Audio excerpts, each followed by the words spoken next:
শুনেছি যে আপনাকে আসলে অফার করা হলো, আপনি সেটি ফিরিয়ে দিয়েছিলেন, কিন্তু কেউ কেউ আবার বলে থাকেন আপনি একটা লম্বা সময়ের জন্য চেয়েছিলেন। এইটি কি একটা কোনো কারণ হতে পারে? এই ব্যাপারটি কি আমাদের দর্শকদের জন্য মানে বা ইয়েদের জন্য একটু আপনি পরিষ্কার করবেন যে আপনি আসলে রাষ্ট্রের সর্বোচ্চ ক্ষমতায় বা রাজনীতির জায়গায়, দেশ পরিচালনায়, সেগুলিতে আপনি আসলে আসতে চেয়েছিলেন কিনা, চান কিনা, বা ওই জায়গা থেকে?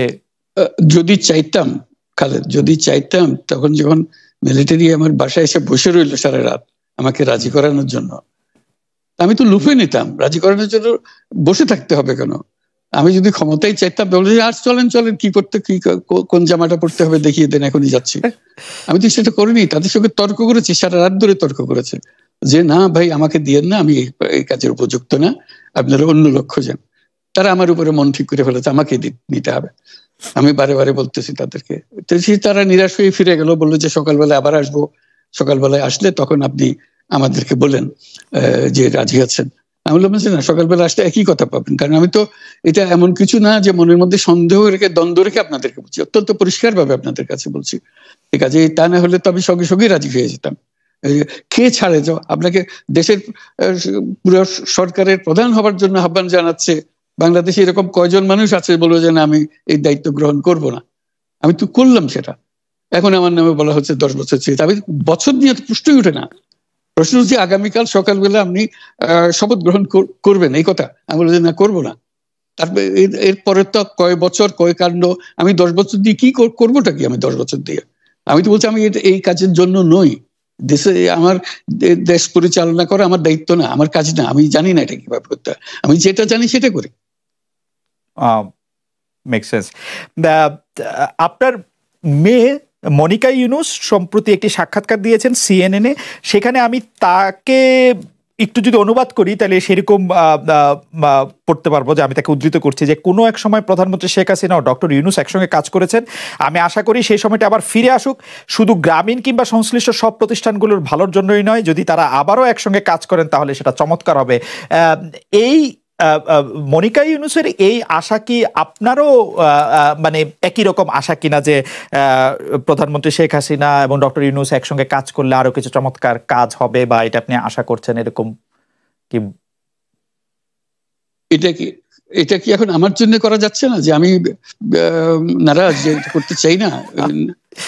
তুমি ভাবখানা এমন করছো যেন আমি আপত্তি করছি, আমি কাজ করতে চাই না।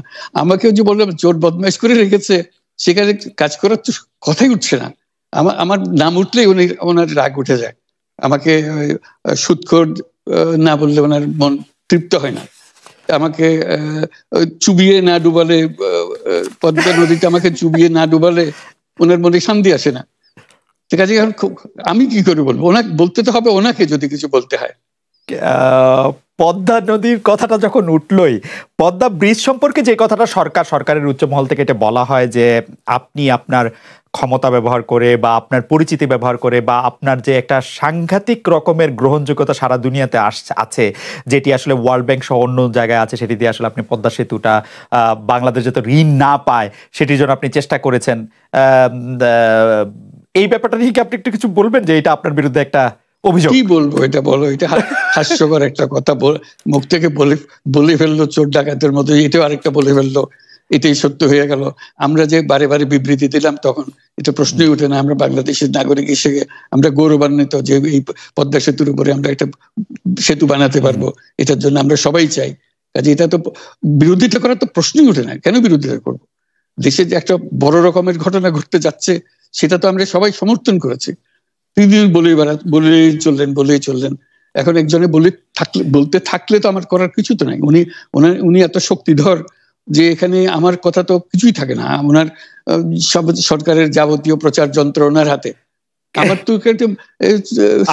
আমার গলার যত তীক্ষ্ণ। আপনি তো কথা বলেন না, বললে তো নিশ্চয়ই আপনার সাথে না।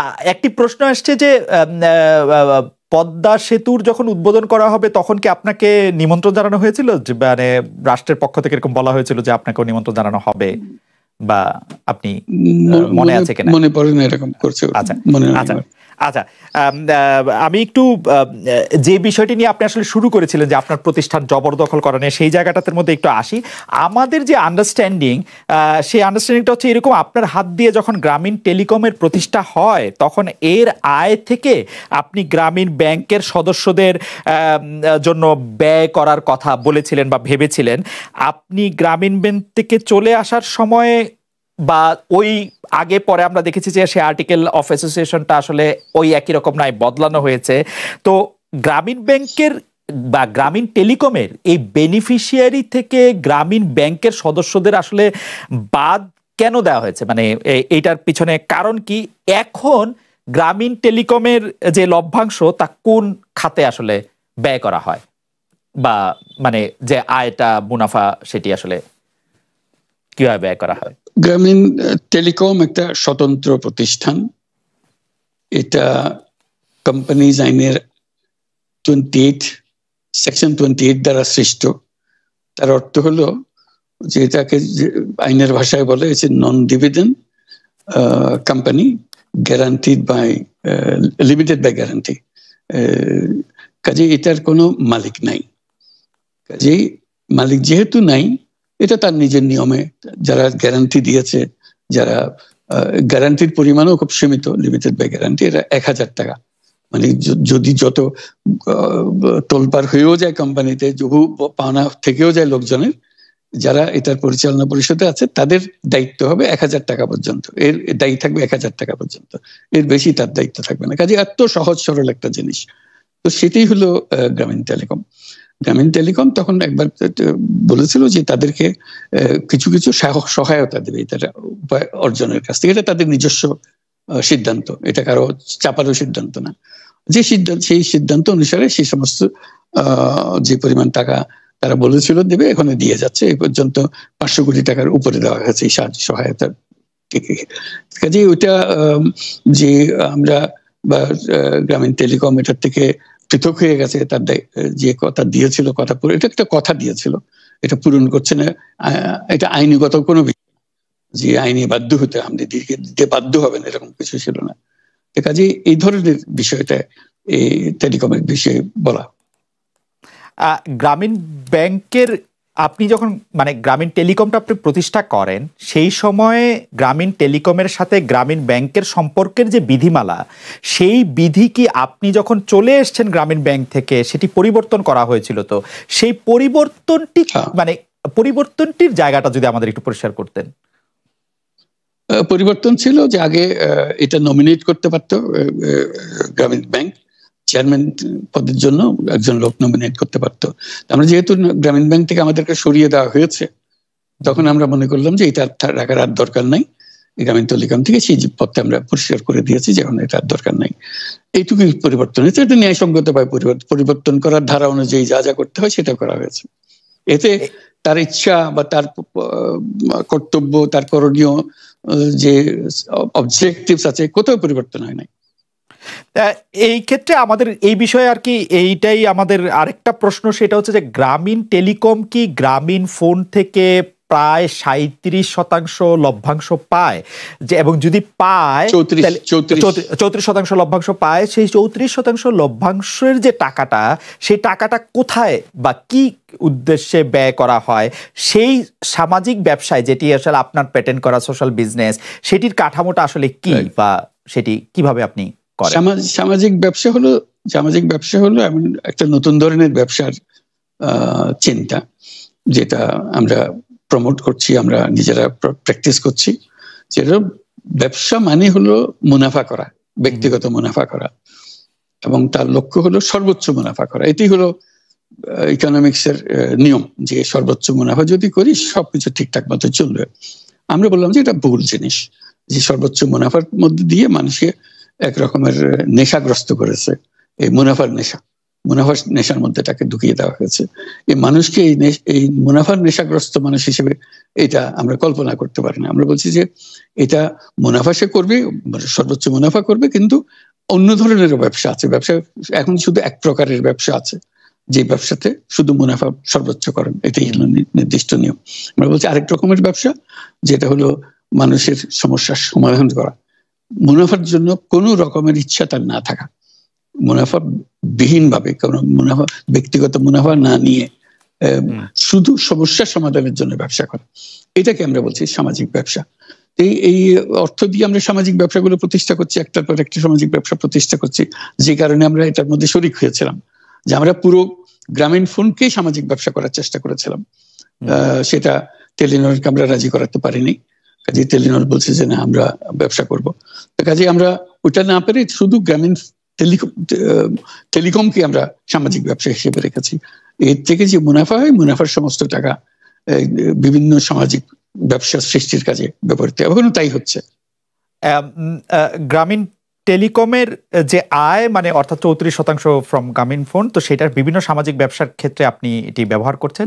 আমাদের আরেকটি প্রশ্ন এরকম আসে যে এই যে সামাজিক ব্যবসা আপনি কোনটা শুরু করছেন বা কিভাবে শুরু করছেন বা কোনটা চালু করছেন, কোনটা চালু রাখছেন, সেই সিদ্ধান্ত নেয়ার প্রক্রিয়াটা সম্পর্কে আমাদের বলবেন। কেউ কেউ বলে থাকেন যে ডক্টর মোহাম্মদ ইউনূস একজন ভিশনারি, একজন স্বপ্নিক, তিনি যেভাবে চান সেভাবেই সেটি হয়ে থাকে, আসলে অন্য কারো খুব বেশি কিছু বলার বা করার থাকে না, বা প্রক্রিয়া বা যেটি আমরা বলি। এরকম মানুষ কি শুধু আমাকেই দেখছেন, আর দেশে আরো এরকম মানুষ আছে যারা যে কথা বলে সেটাই হয়, সবাই মেনে নেয়?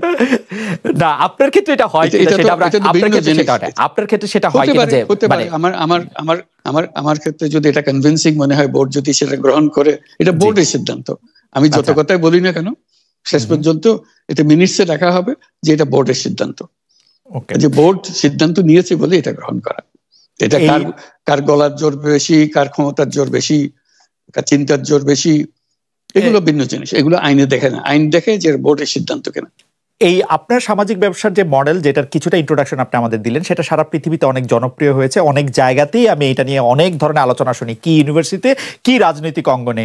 আপনি যে সামাজিক ব্যবসাগুলির সাথে ওতপ্রোতভাবে নিজেকে এখনো জড়িয়ে রাখছেন, আমাদের দর্শকরাও অনেকে জানেন যে ডক্টর মোহাম্মদ ইউনূস আসলে এখন মানে বয়সটা বলা কিরকম, তারপরেও বলি যে তিনি আসলে 80 পেরিয়ে আসছেন, এখনো তিনি অনেক তরুণ, অনেক উদ্যমী, এবং যে ব্যবসাগুলি তিনি করছেন আমাদের জানার আগ্রহ হচ্ছে সেই ব্যবসাগুলি কেমন করছে। মানে আপনি যেভাবে চিন্তা করছিলেন মুনাফার দিকে বা উদ্যোগ হিসাবে সবার কল্যাণের দিকে, সেটা আপনি কতটা নিজেকে স্যাটিসফাইড মনে করেন? এই ব্যবসাগুলি কিরকম করছে? আমি খুব উৎসাহিত বোধ করি যে এটা সারা দুনিয়া থেকে যে প্রবল সাড়া পাচ্ছি, এটার জন্য বিভিন্ন দিকে এটা আসছে। আজকে বাংলাদেশ হলো এটার কেন্দ্রভূমি, সবাই তাকিয়ে থাকে আমরা কি বলছি, কিভাবে করছি, আমাদের কথা, আমাদের কাজ অনুসরণ করে। এটাকে পৃথিবীর সমস্ত দেশ এটাকে অত্যন্ত সম্মানের চোখে দেখে। এই যে বলা হয় যে উনি অনেক সম্মানী, ওনার অত বড় রকমের একটা গ্রুপ আছে যাতে প্রমোট করার জন্য, ওনার পরিচিতি বাড়ানোর জন্য। এটা আমার পরিচিতি বাড়ানোর জন্য কোনো প্রতিষ্ঠান নিয়োজিত নাই, কনসালটেন্সি ফার্ম নিয়োজিত নাই। আমার এটা হলো যে কথাটা বলি সেটা মনে লাগে, মনে দাগ কাটে। যেমন একটা উদাহরণ দিই, মাঝখানে একটা কথা শুরু করলাম, এটা খুব ইন্টারেস্টিং, যে বললাম যে এই যে আমাদের স্পোর্টস, খেলাধুলা, এটার একটা প্রচন্ড রকমের সামাজিক শক্তি আছে যেটা আমরা অবহেলা করি, এবং কথাটা হচ্ছে বাংলাদেশকে কেন্দ্র করে। আমি বলি যে বাংলাদেশে যখন আমাদের ফুটবল কাপ, ওয়ার্ল্ড কাপ হয়, বাংলাদেশের গ্রামে গঞ্জে শহরে বাড়িতে নানা দেশের পতাকা ওড়ে।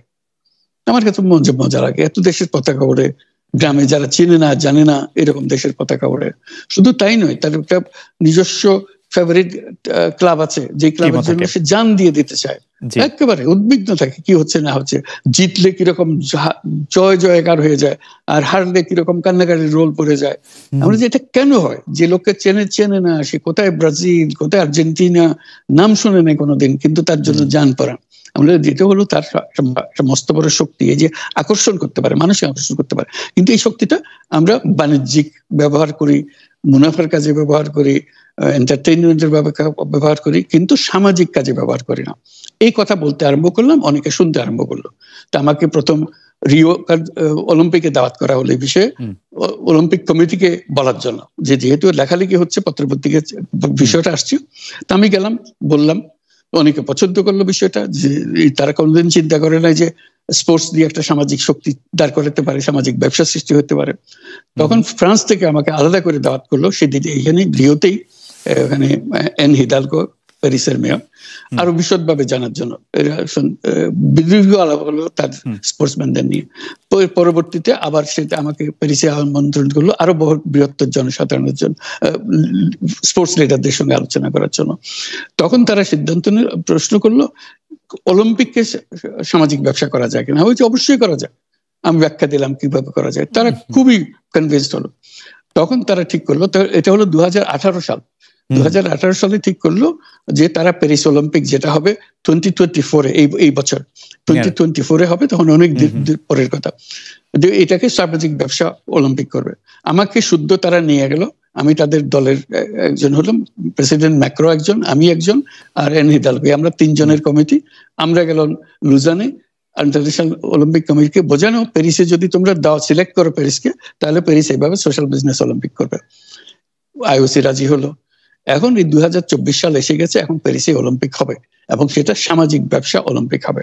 এই যে একটা সাধারণ কথা, এটা এতজনের মাথায় ধরানো, এতজনকে কনভিন্স করা, এতজনকে এক্সাইটেড করা, এবং সেটা হচ্ছে। এবং আগামী যখন অলিম্পিক হবে আপনারা সবাই দেখতে পারবেন সামাজিক ব্যবসা অলিম্পিক বলতে কি বোঝায়। এটা দেখে এখন তারা পড়ে গেছে। আমাদেরকে এখন বারবার ডাকাডাকি হচ্ছে মিলান থেকে। মিলানে আসছে 2026 সালের winter Olympic, Milan Cortina winter Olympic. বলে যে প্যারিসেরটা তো তুমি করে দিয়েছো, আমাদেরটা আরো ভালো করে দিতে হবে তোমাকে, সামাজিক ব্যবসা আরো কি ভাবে সম্পর্কিত হয়। এই যে একটার পর একটা অলিম্পিক আসছে। পিয়ংচাং অলিম্পিক হয়ে গেল, সেটা আমাকে ধরতে পারিনি তারা। পিয়ংচাং অলিম্পিক কোরিয়াতে হয়ে যাওয়ার পরে 2018 সালে হয়ে যাওয়ার পরে আমাকে নিয়ে গেল পিয়ংচাং এ, যে এইটাকে এখন যেহেতু এটা হয়ে গেছে, হয়ে যাওয়ার পরে এটাকে সামাজিক ব্যবসায় কিভাবে রূপান্তরিত করা যায় আমাদেরকে পরামর্শ। এই যে একটার পর একটা মানুষ গ্রহণ করছে, এটা তো আমি তাদেরকে বিজ্ঞাপন দিয়ে গ্রহণ করাচ্ছি না, আমি একটা কথা বলছি, তাদের পছন্দ হচ্ছে, পছন্দ হলে আমাকে নিয়ে যাচ্ছে। আমার এখন পৃথিবীর কত জায়গায় এই যে শুধু স্পোর্টস রিলেটেড, আপনি মাঝে মাঝে দেখবেন পত্রিকাতে ছবি ছাপা হচ্ছে, ডক্টর ইউনূস ফুটবল বিশ্ব ফুটবল থেকে একটা পুরস্কার দিচ্ছে। রাইট, আমার সঙ্গে ফুটবলের কি সম্পর্ক আছে বলেন, আমাকে কেন দিচ্ছে? এই যে একটা কথা তাদের মাথায় ঢুকিয়ে দিয়েছে, সামাজিক ব্যবসা। এটা খুবই ইন্টারেস্টিং। আমি আপনার আরেকটা বিষয় আপনার একটু দৃষ্টি আকর্ষণ করছি, যে কর দেওয়া, আপনার কর দেওয়া বিষয়ে অনেকে এইটি বলতে চেষ্টা করেন যে আপনি কর না দিয়ে সে টাকা অনুদান দিয়েছিলেন এবং সেই জন্য আপনি ভেবেছিলেন যে সেই টাকার উপর আসলে কর দিতে হবে না, কিন্তু আপনি অনুদান দিয়েছিলেন একটি ট্রাস্টকে, যেটা ট্রাস্টই আবার আপনি সেই কারণে আপনাকে সর্বোচ্চ আদালতের নির্দেশে কর দিতে হয়েছে। এইটাকে কি আপনি আপনার একটা মিস্টেক বলবেন, নাকি বা আপনার অর্থনীতিবিদদের বা আপনার পরামর্শদাতাদের, নাকি আপনার উপর একটি জুলুম বলবেন? না, আমি বলবেন ভুল সংবাদ দিচ্ছ তুমি, সেই জন্য বলবো। ভুল সংবাদটা হলো এই, আমার টাকা আমি রোজগার করি, আমি নিজে সিদ্ধান্ত নিয়েছি আমি কোনো কিছুর মালিক হব না। কাজে আমি টাকাটা আমি যেহেতু উপার্জন করেছি, সেটা আমি একটা ট্রাস্ট দিয়ে দিতে চাচ্ছি। যেমন আমার কোনো বাড়ি নাই, নিজের নামে নিজের কোনো বাড়ি নাই, গাড়ি নাই, জমি নাই, কোনো ব্যবসার শেয়ার নাই, আমি কোনোটা রাখিনি। এটা আমি মালিকানাবিহীন থাকতে চাই সবসময়। ঠিক আছে, এই টাকাটা আমি একটা ট্রাস্টে দিয়ে দিচ্ছি। তো ট্রাস্টে দিয়ে দেওয়ার সময় প্রশ্ন উঠলো এটাকে কর দিতে হবে কিনা। তখন আমাদের লয়ার বললো যে না, এটা যেহেতু আপনি দান করছেন, এটা তার কর দেওয়ার বিষয় না, আপনি তো দানই করে দিচ্ছেন। আমি বললাম যে আইনে যেভাবে বলে সেভাবে, টাকা তো আমি এমনি দিয়েই দিচ্ছি, কাজে এটা সরকারকে দিলে আমার কোনো অসুবিধা তো নেই, আমি তো ধরে রাখতে চাচ্ছি না টাকাটা। তখন বলতে আপনার দেওয়ার কোনো কারণ নাই। তখন আমরা এটা পূরণ করে দিয়ে দিলাম, সরকার দিয়ে দিল। তখন সরকার পক্ষ থেকে এনবিআর থেকে বলা হলো যে না, এটা করযোগ্য টাকা, আপনাকে কর দিতে হবে। আমাদের লয়ার বলছে দিতে হবে না, ওনারা বলছে কর দিতে হবে। তখন আমি বললাম যে ঠিক আছে, আদালতের কাছে যা, আদালত যেটা বলে সেটাই হবে। আমার মূল জিনিসটা হলো আদালতে গেছি আমি, সরকার কেউ বলেনি আমাকে আদালতে যাওয়ার জন্য। আমি আদালতে গেছি তার একটা নিষ্পত্তি করার জন্য, এটাকে কর দিতে হবে না দিতে হবে না। তখন আদালত বিচার করে বললো কর দিতে হবে। যেদিন আদালতে বললো কর দিতে হবে, সেদিন আমি আদালত দিয়ে দিছি। কেউ আমাকে কর না দেওয়ার অভিযোগ করে নাই, কেউ আমাকে চিঠি লেখে নাই, কিচ্ছু না। ভাবখানাই হচ্ছে এরকম যে আমি ধরা পড়ে গেছি, কর দিই নাই, কাজে নোটিশ এসছে, তারপরে আমি, ওরকম তো না। আমি নিজে শতপ্রবৃত্ত হয়ে, যেহেতু আমাদের উকিল বলছে যে এটা লাগবে না, আর সরকার বলছে লাগবে। তা আমি বললাম যে তাহলে নিষ্পত্তি করার জন্য আদালতের কাছে পরামর্শ চাও। আদালতের কাছে পরামর্শ চেয়েছে, আদালত দিয়েছে, পরামর্শ দিয়েছে আপনাকে দিতে হবে। যে মাত্র বলছে দিতে হবে সঙ্গে সঙ্গে চেক করে দিয়ে দিয়েছে, 24 ঘন্টার মধ্যে দিয়ে দিয়েছে। এটার টাকার উপর আমার কোনো লোভ নাই, এই টাকা ধরে রাখার জন্য তো আমি দিইনি। আমি দান করে দিচ্ছি, ট্যাক্স দিতে হবে কি দিতে হবে না এটাই ছিল বিবেচ্য বিষয়, এবং সেটাই আমি প্রার্থনা করেছি। কেউ সরকার পক্ষ থেকে আমাকে একটা চিঠি লেখে নাই।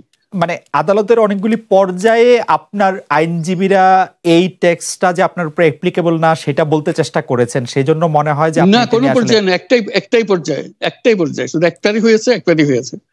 আর বাকিটা হলো এনবিআর আমাকে চিঠি দিচ্ছে যে আপনার কর দিতে হবে। ওকে, আমাদের প্রশ্ন কর দিতে হবে কিনা সেটা আমরা করের জন্য আদালতে গিয়ে। আচ্ছা ঠিক আছে, আমি এটা কর ফাঁকির বিষয় না, বাপকান এটা কর ফাঁকি দিচ্ছেন উনি ফাঁকি দিচ্ছেন না, উনি চেষ্টা করতে জানতে চাচ্ছে আইনটা কি, এটুকু জানতে চাচ্ছি শুধু। আচ্ছা, আইন আদালত প্রসঙ্গে আমি তো আমার রিটার্নে পরিষ্কার বলেছি আমি যে টাকা দিই না, এইভাবে দিলাম, আপনাদেরকে জমা দিলাম। ওরা বলছে যে এখানে দিতে হবে, তারপর প্রশ্ন উঠলো, এটাই হলো বিষয়টা। মানে আপনি জানানোর পরে প্রশ্নটা উঠেছে যে আসলে আপনাকে কর দিতে হবে, মানে আপনি যখন জানিয়েছেন আমি জানতে চেয়েছি এবং সেটা আমাকে জানিয়েছে, আমি কর দিয়ে দিয়েছি। এটা কর ফাঁকির কোনো বিষয়ই না, যেভাবে বলা হচ্ছে উনি কর ফাঁকি দিচ্ছেন, ধরা পড়ে গেছেন। ধরা কিসের জন্য পড়বে না? উনি তো টাকা নিজের কাছে রাখতে চাচ্ছেন না, ওই নিজের টাকা দিয়ে দিচ্ছেন। ওই বিষয়টা আসলে কি বলে যে আপনি যে ট্রাস্ট করতেছেন সেই ট্রাস্টের ট্রাস্টিও আপনি সেজন্য এটাকে কর দিতে হবে, বা ওইটা একটু যদি আপনি ট্রাস্ট করলে আপনি ট্রাস্টি হবেন না? আপনি কি ট্রাস্ট করেছেন কোনোদিন? না, মানে যে ট্রাস্ট করে সে তো ট্রাস্টি হয়, সেজন্যই তো ট্রাস্ট করে সে। রাইট, ট্রাস্ট করে কি জন্য? তো মানে এইটা কি এরকম একটা বলা, মানে কেউ যে বলতে চেষ্টা করে যে আপনার টাকাই একটু আপনি অন্যভাবে আপনার কাছে রাখলেন, বা এইটা মানে আমার টাকা আমি রাখলাম না, দিয়ে দিলাম, আমার কাছে ছিল টাকাটা, আমি দিয়ে দিলাম যাতে আমি এটা নিজের কাজে ব্যবহার করতে না পারি। ওখানে বলা আছে কি কি কাজে ব্যবহার করা হবে। আমি স্বতঃপ্রবৃত্ত হয়ে আমার টাকা একটা ট্রাস্ট করে দিয়ে দিলাম, যেটা এইভাবে হবে, যাতে করে আরো একটা বিষয় আছে, আমার উত্তরসূরিরা, আমার যারা বংশধর হবে, তারা এই টাকা হাত দিতে পারবে না। আচ্ছা, কারণ এটা আমার টাকা না, এটা ট্রাস্টের টাকা, এটা আপনার ওয়াসিয়ত। আচ্ছা, আমি আরেকটা প্রসঙ্গে আসি যে শান্তিতে নোবেল পুরস্কার বিজয়ী ডক্টর মোহাম্মদ ইউনূসের, মানে আমি শিরোনামটার অনুবাদ পড়ছি, ধারাবাহিক বিচার বিভাগীয় হয়রানি এবং কারাদণ্ড নিয়ে উদ্বেগ প্রকাশ করেছেন 125 নোবেল বিজয়ী সহ 242 বিশ্ব ব্যক্তিত্ব। তো তারা ওই যে খোলা চিঠি যেটি প্রধানমন্ত্রী শেখ হাসিনার কাছে লেখা হয়েছে, সেইখানে এক পর্যায়ে তিনি বলেছেন, যেটাতে আমি আসলে অনুবাদটা পড়ছি, মূল চিঠিও আমার কাছে আছে। এক পর্যায়ে তারা এটা বলছেন, ফৌজদারি মামলার রায়ে অলাভজনক সংস্থা গ্রামীণ টেলিকমের 83 বছর বয়সী নির্বাহী ক্ষমতাহীন ও অবৈতনিক চেয়ারম্যান অধ্যাপক ইউনূস সহ প্রতিষ্ঠানটির 4 বোর্ড সদস্যের কারাদণ্ড দেওয়া হয়েছে। এটা স্পষ্ট যে প্রাসঙ্গিক আইনে গ্রামীণ টেলিকমকে কেবল অল্প জরিমানা করা যেত। এটি আপনাকে কেন জানতে চাইছি যে বিষয়টি নিয়ে মামলা উদ্ভব হয়েছে, আপনার কাছে, আপনি কি আপনার বন্ধুদের সাথে একমত যে আসলে মানে দণ্ডের হেরফের করা যেত, কিন্তু বিষয়টা আপনার ভুল বা মানে অল্প জরিমানা করা যেত দিয়ে আসলে তারা কি বুঝাতে চাইছেন বা তারা কি বলতে চাইছেন, আপনি তার সাথে আসলে একমত কিনা যে দণ্ডটা বেশি হয়ে গেছে? এটা বিচার বিভাগ ঠিক করবে, আইনজ্ঞরা ঠিক করবে, এবং ওরা কার সঙ্গে পরামর্শ করে, আমার যারা শুভানুধ্যায়ী যারা দিয়েছেন তারা কার সঙ্গে পরামর্শ করে, তাদের ব্যাপারে, এটা নিয়ে আমার বক্তব্য কিছু নাই। ওই যে 4 জনের কথা বলেছেন, যে 4 জনকে আসামি করেছে, এটা একটা মজার জিনিস। আমরা তো বোর্ডের 7 জন, যদি বোর্ডের বিরুদ্ধে এটা হয়ে থাকে, এই 4 জন কেমনে বাছাই হলো? এটা একটু চিন্তা করে দেখেন। কারণ করতে হলেও সারা বোর্ড এটার জন্য দায়ী হবে, যারা বোর্ড মেম্বার আছে সবাইকে এর মধ্যে থাকতে হবে। সরকার আদালতে গেছেন 4 জনের বিরুদ্ধে, আর বাকি 3 জন মাপ, কারণটা কি? সেটি একটি প্রশ্ন বটে, কিন্তু আমি যখন এই renew call for justice for professor Yunus এটি পড়তেছিলাম তখন আমার কাছে মনে হচ্ছিল যে তারা কেন এই কথা বলতেছেন যে এটাতে আসলে কিছু কম দণ্ড দেওয়া যেত, এত বড় দণ্ড দেওয়া উচিত হয় নাই। তার মানে কি এই প্রশ্নটি আসে যে আসলে যে অপরাধ আপনি যেটাতে বলেছিলেন যে যে দোষ করেনি সেই দোষের শাস্তি পেলাম, সেই ক্ষেত্রে কি তারা মনে করছেন যে আপনি আসলে দোষী করেছেন, শুধু দণ্ডটা বেশি হয়ে গেছে? এটা তাদের ব্যাপার, আমি আমারটা বলেছি। আমি বলছি আমি তো অপরাধ করি নাই। আচ্ছা, আপনি এটাই যদি অপরাধ হয় তো বাংলাদেশে কোনো ব্যবসা তো টিকতে পারবে না এই অপরাধে।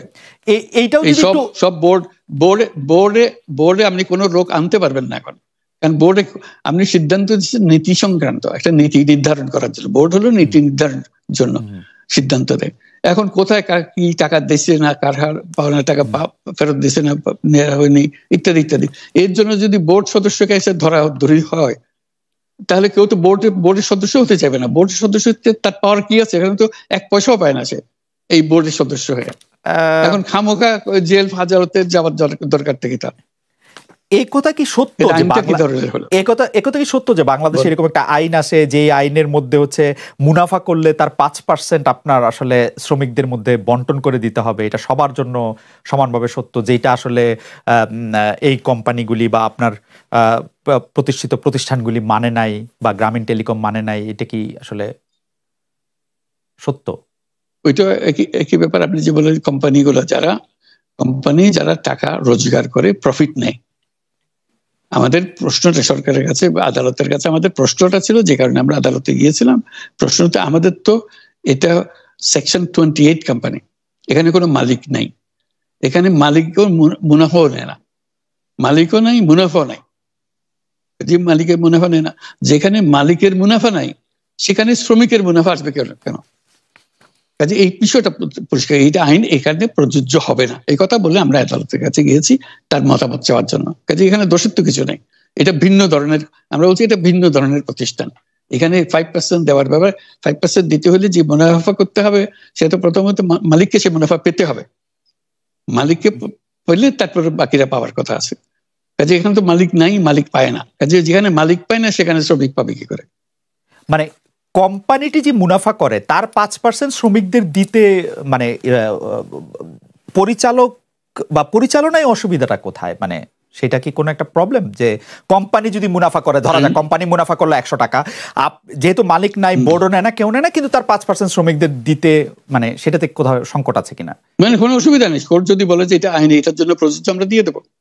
এটা কোর্টের ব্যাপার, জানিয়ে দেবে যে এই আইন এখানে, আমরা বলছি এই আইন এখানে প্রযোজ্য হবে কিনা। এটা ধরেন এনজিওর ক্ষেত্রে প্রযোজ্য হবে কিনা, এনজিওরা তো লাভ করে। এনজিওরা জিজ্ঞেস করে দেখছেন যে এনজিওরা নিজেদেরকে বলে not for profit, not for profit. আমরাও তো not for profit, not for profit মানে হচ্ছে প্রফিটটা মালিকরা বা কেউ নিতে পারবে না, বাট কোম্পানিটা তো প্রফিট তো করবে।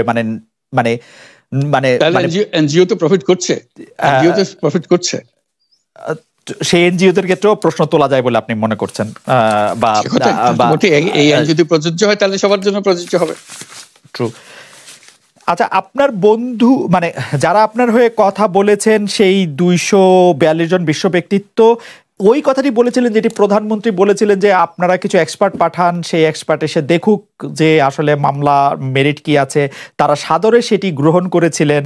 এইটার বা এক্সপার্ট বা লয়ার, আসলে যেহেতু এই ব্যাপারগুলি বাংলাদেশের কনটেক্সটে অনেক বেশি নতুন এবং অনেক বিষয় নিয়ে আসলে অনেক রকম প্রশ্ন তোলা যায়, তো সেই জন্য সেই এক্সপার্ট বা লয়ার একটি আন্তর্জাতিক জায়গা থেকে পাঠানোর জন্য যে প্রধানমন্ত্রীর আমন্ত্রণ যে গ্রহণ করলেন বিশ্ব ব্যক্তিত্বরা, তারপরের এটি এখন স্ট্যাটাসটা কি? মানে আপনার বন্ধুরা তো তাদের মধ্যে আইনজীবী রয়েছেন, এক্সপার্ট রয়েছেন। ওটা সরকার তরফ থেকে আর আগ্রহ দেখাচ্ছে না। আপনার কি আবেদন করেছিলেন সরকারের কাছে যে মানে আপনার অমুক আইনজীবী হিসেবে? ওরা তো বললো যে ওরা তো বললো যে আমরা দিতে চাই, ওদের চিঠিতেই বলা আছে আমরা দিতে চাই, কিন্তু ফর্মাল কোনো অফিসিয়াল আমন্ত্রণ মানে আসার জন্য কোনো আবেদন বা এরকম কোনো কিছু আপনি এর আগেই আসার আগে ওনারা বলে দিয়েছেন এখন এই সময় আর নাই, এই সময় পার হয়ে গেছে। আচ্ছা।